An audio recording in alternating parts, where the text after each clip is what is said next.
Hey everyone, Shiny Sephiroth here with a post-sickness, almost good voice to be able to do these videos again. So right here, this chapter was surprisingly difficult. I was having a very hard time with this round in particular, as well as round 3. Round 2 was very easy. I was able to beat that 100% of the time. It was, I just need to do some swaps between Team 1 and Team 3 to get this to work. Most of the time, my Godslayer was hitting the Abyss guy who was in the front row. And I tried switching it to the right-hand side to take out their Phantom, but that wasn't working out too well. And then, like, Kong Camp kept knocking everybody out. He was hitting very hard. So in this round, it seems like I lucked out with Medusa petrifying both of these hard hitters, the football girl and Camp, giving us the opportunity to survive long enough to knock everybody out. So really, I see more and more, the later you get into the game, the more important things are, like petrification, entanglement. Those are the real things that turn the tide in your favor, because I mean, at a certain point, everybody is as strong as each other, whether it's PvE or PvP. So then throwing in strategy things like Ivy and Medusa, Alpha, Zeus, those are the things that really help clinch victories later on, to be that tiebreaker with the power. And like I said, this one here, I never lost this battle. I never even watched any of these battles, so this is the first time I'm watching it for the first time with you all. I honestly thought when I saw this lineup that this was the one I was going to have the most difficulty with, but it just so happened that I had crafted a team that was the perfect counter to it. Which was surprising too, because it relies so much on Toko. So I guess even when Toko decides not to do her full slash range, she's still the team is still viable enough to take things on. I do think that Paladin and Yi, their defense, well, I mean, actually the defense from Sand Golem too, those three up front, their defense together helps make this team very solid. So 3 solid DPS with 2 solid defenders. I'm going to give a half point to Chloris and Paladin together to make 1 solid person. But yeah, I mean, all I can say is this was a solid team. Nothing really to complain about. No real strategy. Actually, no, there was one thing. I did move Mecha Valkyrie to the 4 slot so that she could help Toko take down whoever was on slot number 1. Other than that, it's just attack, and be carried by your defenders. So I'm guessing this round everything will be over. Even if Mecha Valkyrie doesn't follow through, I think Chloris, her Sand Golem, will knock these both out. Yeah, I don't. Oh, wow.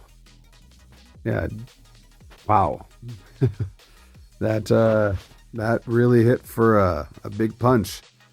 And then here was the real difficult. This one was very difficult to beat, and you're going to see how difficult it was, at least for my setup.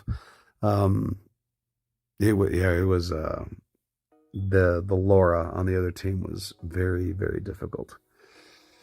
And I think it is interesting, the higher up you go in this in the X War, the more you see teams like, oh, there's a Laura and there's a Pierre, and it's not even a boss battle, it's just there in the middle of everything. So I think that's amusing. Oh, another thing that kept happening, I had Indira on this team on slot 5. And I don't know if this always hits slot 5 or if this other enemy team always hits slot 5, but Indira kept dying. And even though Laura is extremely useful in this matchup, Indira is the MVP in my eyes. Without her, I mean, this is the first time that Indira survived past round 1, and having her here hitting it as much and as often as she is, I really do attribute the victory in this match to Indira being able to continually hit. And I know some people, there was even a comment that said that they believe that vitals aren't the best for Indira. I like vitals for Indira because she's a little squishy. She's a bit of a glass cannon, and having her be able to heal herself after a massive hit from somebody like Laura is useful, so she can stay a little bit longer and do what she's doing right now. Very useful, very grateful for her. Just, I mean, right there, you can see on the side, 591 million damage versus 430 million from Laura. So you can definitely tell who's been carrying this team. And unfortunately, I believe this is the round that we will lose our Indira. Thank you very much for all of your help.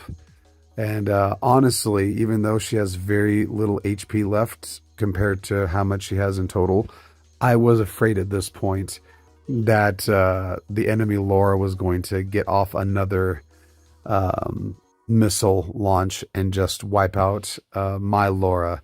And I know that if that happened, even with very little HP, Lucas would not be able to whittle her down. So I was afraid, but obviously because this video exists, things turned out well, and we were able to clinch the win. All right, so I'm not fully healed, but we're getting there. Yeah, so there you go. Once again, it was surprising how hard that match was.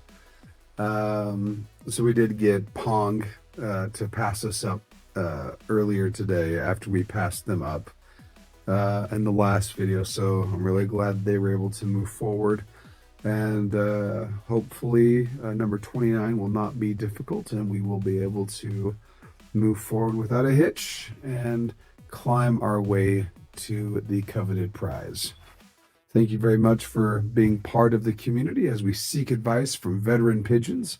I've been Shiny Sephiroth, and I will see you in the next video. Peace!